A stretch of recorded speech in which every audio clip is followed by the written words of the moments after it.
जाना। अमावस पूनम का ऐसा योग क्यों बनता है? उसका कारण केवल एक, शिव महापुराण की कथा कह रही है। अमावस्या, अधिक मास के 30 दिन पूरे हो रहे हैं। अमावस्या का दिन था, दूसरे दिन सावन का महीना वापिस चालू, सावन वापिस चालू होना था। दोनों का जब संयोग होता है, सावन के अधिक मास का जब संयोग होता है, विराम का दिन होता है। आपको कथा ने भी पहले कहा, मेहमान तुम्हारे यहाँ रहते हैं जब तक बच्चों को कुछ नहीं देते हैं। मेहमान जिस दिन जाते हैं 200-500 रुपए बच्चों को दे जाते हैं। अधिक मास का विराम का दिन और सावन का वापिस मध्य का प्रारंभ का दिन वापिस हो जाता है। जब अधिक मास विराम होगा, सावन वापिस चालू होगा, उस दिन 33 कोटि देवता, यक्ष, गंधर्व, देवता, पितर सब उस दिन लुटाते हैं, संपदा देते हैं, वैभव देते हैं। और उस दिन भूल से भी अगर एक कनेर का फूल शंकर भगवान पर चढ़ जाता है तो जिंदगी का सारा भंडार बाबा पर जाता है। एक पुष्प, कनेर देखा है?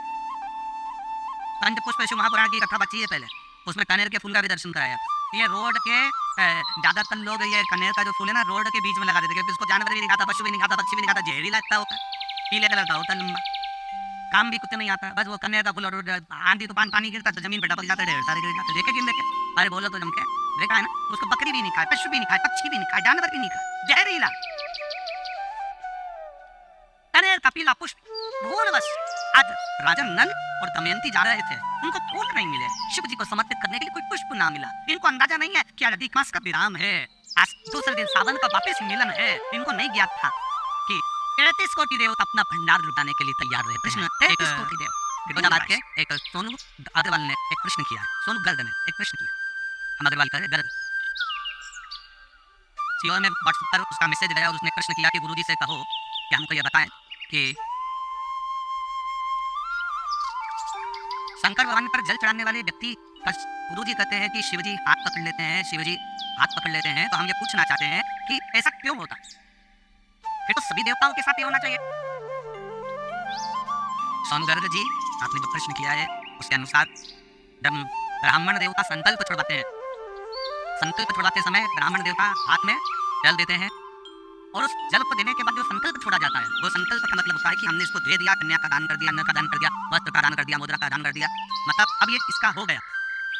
जब हम देवाधिदेव महादेव को जल समर्पित करते हैं, शंकर भगवान को जब हम जल चढ़ाते हैं, अपने हाथ में जब जल का पात्र होता है और शिव जी पर जल छोड़ते हैं, उस समय पर जैसे एक पिता बेटी का जब हाथ देता है, कन्यादान करता है, तो लड़के के हाथ में हाथ देने के बाद में वो जल छोड़ता है। बोलो इधर छोड़ते कि नहीं छोड़ते? अरे बोलो तो जम के कन्यादान के समय पर वो हाथ लेवा कर जल छोड़ते ना। तो जैसे एक पिता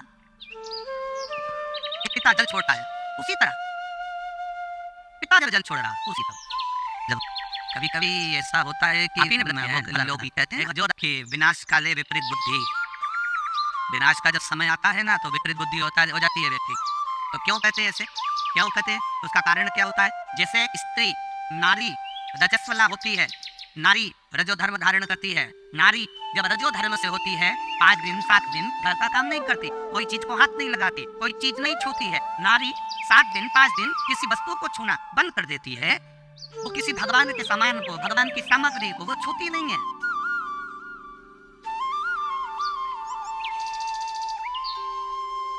जिससे नारी रजस्वला होती है तो वो भगवान को छूना बंद कर देती है। उसी तरह जब व्यक्ति पाप कर्म में लीन होता चले जाता है, झूठ में, पाप में, कपट में, बेईमानी में, प्रपंच में लीन होता चले जाता है, डूबता चले जाता है, तो जैसे नारी रजस्वला के समय पर भगवान को नहीं छूती है, पाप में जब व्यक्ति डूबने लगता है, गलत काम करने लगता है, झूठ प्रपंच की जिंदगी जीने लगता है, तो मेरा परमात्मा भी उसको छूना बंद कर देता है और उसके कार्य करना बंद कर देता।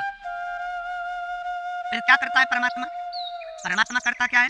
कई लोग कहते हैं हम भगवान को 2 अगरबत्ती लगाते हैं, भगवान हमारी नहीं सुनता, हम भगवान को दिया लगाते हैं, भगवान हमारी नहीं सुनता, मैं रोज मंदिर जाके जल चढ़ाती हूँ, भगवान मेरी नहीं सुनता, मेरी पड़ोसन कभी मंदिर नहीं जाती तो उसकी 4 मंजिला बिल्डिंग बनती जा रही है, मेरे रिश्तेदार एक ऐसा है जो कभी भगवान को नहीं मानता, उसके यहाँ भगवान खूब दे रहा, खूब दुकान चल रही, खूब व्यापार चल रहा, खूब कमा रहा, 4 हाथ से कमा रहा। आखिर कारण क्या है? उसका केवल एक कारण है, उसका कारण केवल एक है, जो कपट झूठ प्रपंच की जिंदगी जीता है, परमात्मा भी उसको खूब देता चले जाता है। उसका कारण केवल एक है, क्योंकि उसके पूर्व के पुण्य उसके प्रबल थे, जो उसको आज मिला था। परमात्मा ने उसकी लाइन इसीलिए खोल दी कि उसको और मिले, और झूठ बोले, और कपट करे, और प्रपंच करे। और एक दिन फिर ऐसा आता है कि फिर वो पाप का घड़ा फूटता है और वह किसी को मुख भी नहीं दिखा पाता है। इसलिए आप तो अगरबत्ती लगा रहे हैं, मंदिर जा रहे हैं, देवालय जा रहे हैं, तीर्थ जा रहे हैं, व्रत जा रहे हैं, कथा में जा रहे हैं, भगवान की भक्ति करने जा रहे हैं, उसका लाभ भले तुम्हें धीरे धीरे मिलेगा, स्लो स्लो मिलेगा, पर ऐसा मिलेगा जो तुम्हारी 7 पीढ़ी नहीं 71 पीढ़ी तक तार देगा। तुम्हें एक पीढ़ी से मतलब अन्य पीढ़ियां